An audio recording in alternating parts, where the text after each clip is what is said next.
কিছু প্রশ্নের উত্তর দিতে। আপু বাকিটা তুমি বলো। অনেকেই জানতে চায় যে আকাশ এখানে কি করে, আর অনেকের একটা প্রশ্ন, আকাশ কি এখানে মালিক কিনা। আখির সাথে আকাশের কি সম্পর্ক? দ্য শাইনিং স্টারে আকাশ কি করে এবং দ্য শাইনিং স্টারের মালিক কি আকাশ? সকল প্রশ্নের উত্তর ক্লিয়ার করতে এবার লাইভে চলে আসলো আখি। তো ভিউয়ার্স, আখি কিন্তু তার লাইভের মাধ্যমে এবার সবকিছুই ক্লিয়ার করে দিয়েছে আকাশের সম্পর্কে।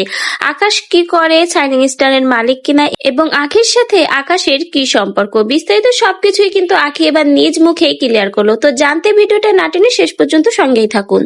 खूबसूरत ये पल सब कुछ रहा है बदल सपने हकीकत में जो। হ্যালো এভরিওয়ান, আসসালামু আলাইকুম। দ্য শাইনিং স্টার থেকে আমি মায়া চলে আসছি আপনাদের কিছু প্রশ্নের উত্তর দিতে। আপু বাকিটা তুমি বলো। অনেকেই জানতে চায় যে আকাশ এখানে কি করে। আকাশ একজন সিনিয়র মেকআপ আর্টিস্ট। সে খুব সুন্দর ভাবে মেকওভার করে। আজকে ইভেন আমার যে মেকওভারটা তোমরা দেখতেছো, পার্টি মেকওভার, এটা কিন্তু আকাশের হাতে করা। সামনে কিন্তু বিয়ের সিজন। তোমরা যারা সুন্দর সুন্দর মেকওভার নিতে চাও তারা দ্রুত চলে আসতে পারো শাইনিং স্টারে।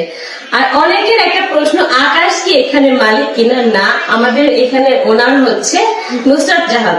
তো নুসরাত জাহান আপুকে নিয়ে আমরা কোনো কথা বলতে চাচ্ছি না। উনি আসলে ক্যামেরায় আসতে চায় না। হ্যাঁ, কারণ সবারই একটা ব্যক্তিগত ব্যাপার থাকে। তো এইটাই যেহেতু সেকশন বাই সেকশন, তো আমাদের এক একটা এক্সপার্ট আছে যে মেকআপ নিয়ে কাজ করে, কেউ হেয়ার কালার নিয়ে কাজ করে, কেউ রিবন্ডিং নিয়ে কাজ করে।